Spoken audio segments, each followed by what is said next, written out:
Spanning the Continental Divide and expanding from northwest Montana into the Canadian provinces of Alberta and British Columbia is Glacier National Park.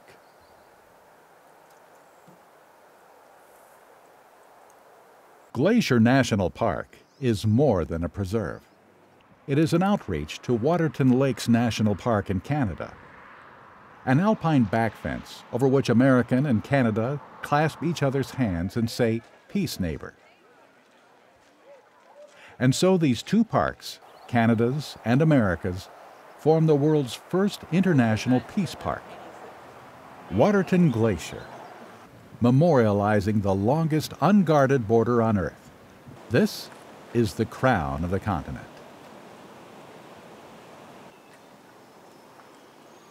Glacier National Park itself is a garden of ice sculpture, as though chiseled by some titan, some mythic Michelangelo. Hiking among myriad glaciers, nearly 100 of them. 10,000 years ago, these mountains were overwhelmed by onslaughts of ice. Ice in juggernaut descents down mountainsides, gouging, scooping out valleys, making lakes of meltwater. When the ice melts, land emerges. The harsh landscape is softened by a down of shy grass. Forests grow.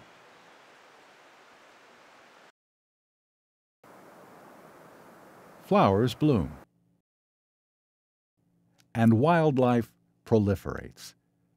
For millennia, it thrives untouched, until a tribe of Native Americans belonging to the powerful Blackfeet Nation make this wilderness their home.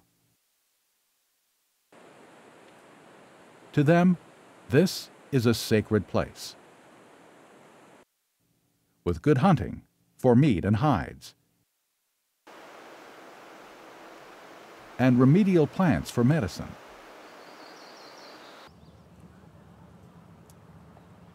In the language of the Blackfeet, this is the backbone of the world.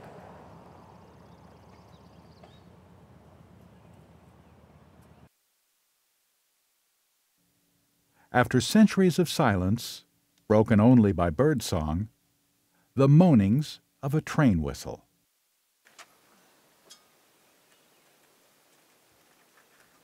Billows of smoke. Steam power.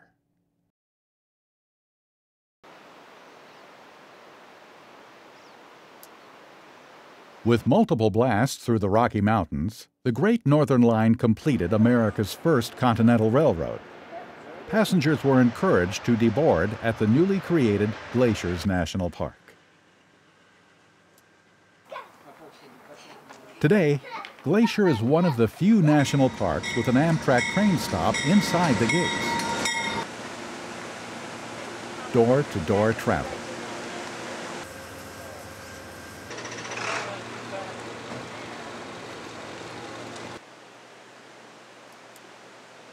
Swiss-style chalets and lodges, some over a century old, offer folksy out west hospitality. The Glacier Park Lodge is architecturally harmonious with its natural surroundings.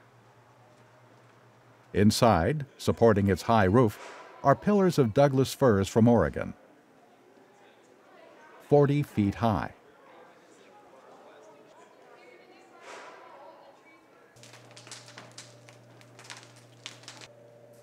Native Blackfeet call this hostelry Big Tree Lodge.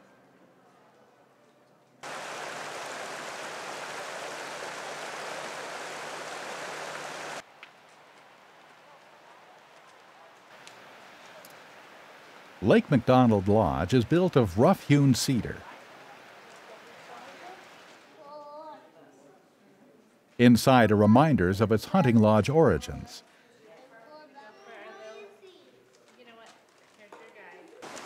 The only way to reach some of these chalets is by foot or horseback. But since 1933, autos have been the choice means of getting around the park via a highway named Going to the Sun Road, an engineering marvel.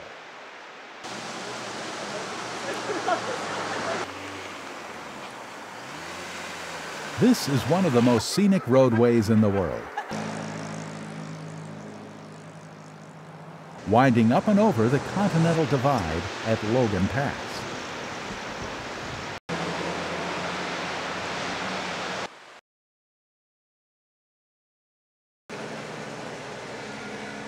Short trips from hotel to hotel can be made on picturesque 1930s buses, completely restored, called Red Jammers.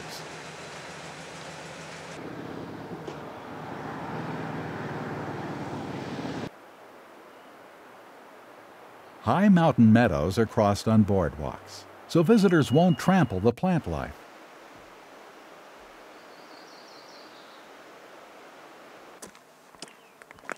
For the seasoned outdoorsman, a monumental hike on the National Scenic Trail may be the choice. This one trail spans most of the park, north to south, from the banks of glacial lakes to alpine heights. Yeah, those cascades.